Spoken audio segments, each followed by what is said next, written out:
of Acadiana Live is brought to you by Acadiana Elder Law Clinic.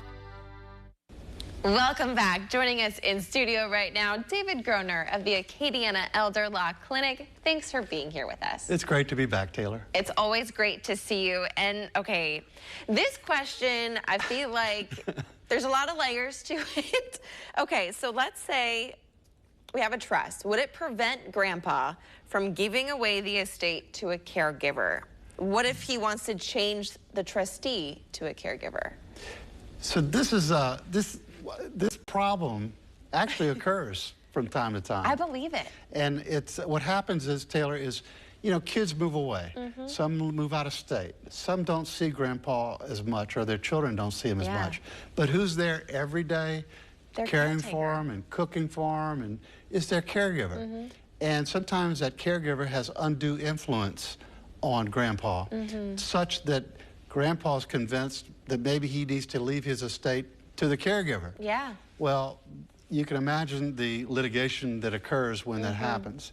So the question then becomes, you just asked, what if he put it in a trust? Can he change the trust to do that?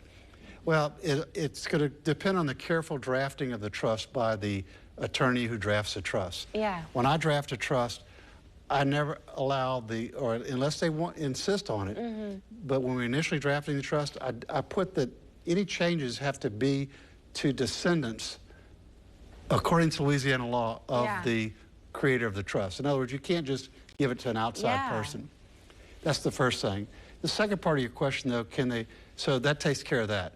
But can they change trustees? They can't change trustees nilly-willy, just because they feel like it. Yeah, just because they have to have a reason, they call it good cause. So, and if they do have good cause, there could be some contesting as to whether that caretaker is now the best person to be the trustee. Yeah. So it's not easy, it's more difficult. We want it to be difficult because we don't make as good of decisions as we get older than we do when we're creating the trust.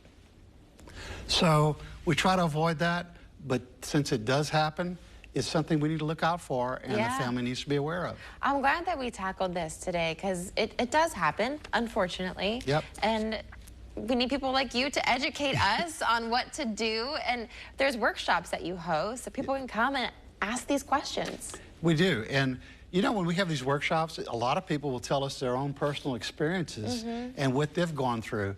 And everybody in the room can hear about it and know, well, maybe that's something I want to avoid. Yeah. maybe I ought to do something different so I don't have that person's bad experience. Yeah, absolutely. But yeah, we have a good time, and virtually everybody says they just learned so much by coming to a workshop that they didn't know before. I know, I always learn something new whenever you come and hang out with us, just for this brief amount of time.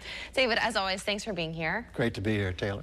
If you guys at home want to learn more, there's a number that should be at the bottom of your screen.